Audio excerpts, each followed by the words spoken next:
God is infallible. If He promised you that, they can have that. One may be in this universe. Christ tells you the meek inherit the earth. Hmm. Yeah, they can stay in the paradise.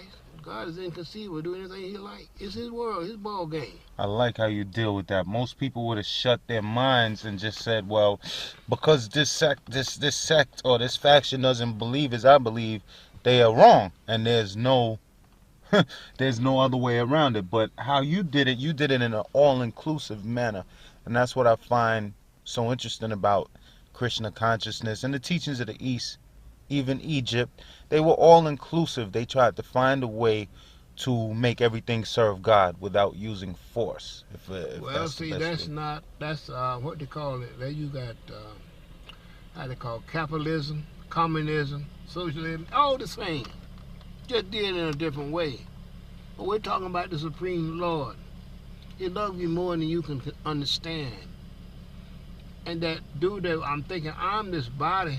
I'm working for the maintenance of this body. I'm working for the maintenance and to please my senses. So this is like a perverted reflection of the spiritual world. We're here trying to serve ourselves, not God. Hmm. So because we are conditioned soul, we can't remember previous life. We can't remember that we are soul, that we're not different than God. So everything going on in a perverted way because of the bodily conception of life. You can't remember past lives. Some psychic can remember some things, but where are they? They're still here in the material world. Okay. You understand? So Okay. in your heart are already built in two things, right and wrong. Just as the sun mounting the wheel of time. The moon is nurturing vegetation. God created everything, the rivers, the mountain, the lakes, the ocean. He put everything here on this planet for man to survive. Now simply man needs to learn how to serve the Lord, not for the Lord to serve us. In order to become eligible to go back to that place that's never destroyed, and that is the spiritual world, back to the spiritual sky. All material planets come, they leave at a certain time, is a dissolution there. So, I mean, we use our intelligence. You know what I'm saying?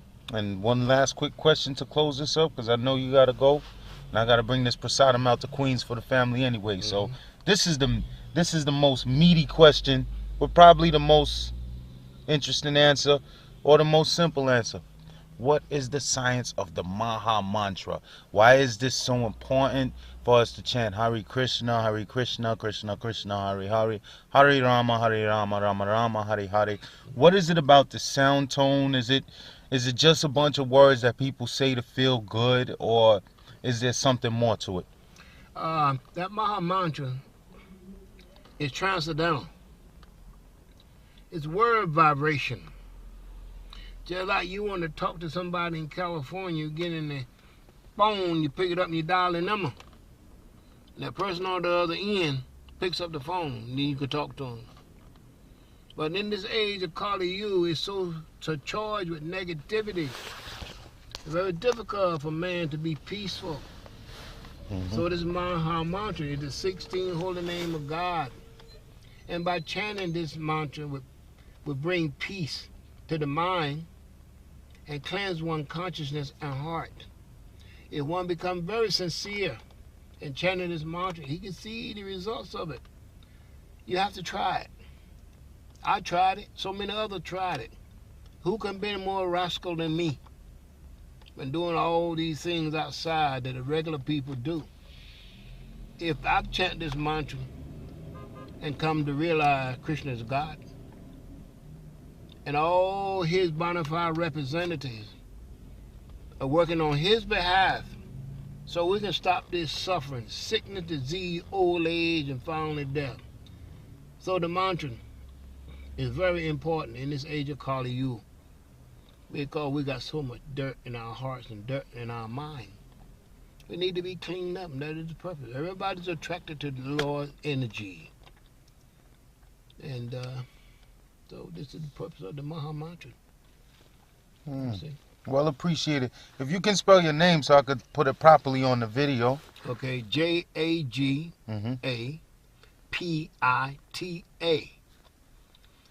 Das. D-A-S. Jaga Pita Das. Okay. Okay. Okay.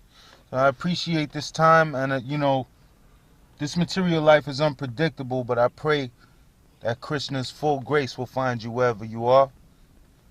Radha's full grace will find you, because you can't circumambulate one without the other. There you go. I come to find that you right. cannot accept Krishna without accepting his mercy principle, True. his feminine principle, which is Sri Radha. So I just pray that their grace finds you in this life and in the next, you know? Well, actually, in my next life, you're going to have to come and visit.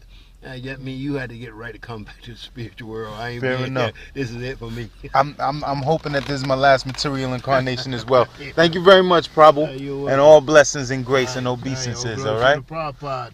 And just remember, if you when you see this video, just tell them that Krishna's lowest devotee recorded this thing for you, all right?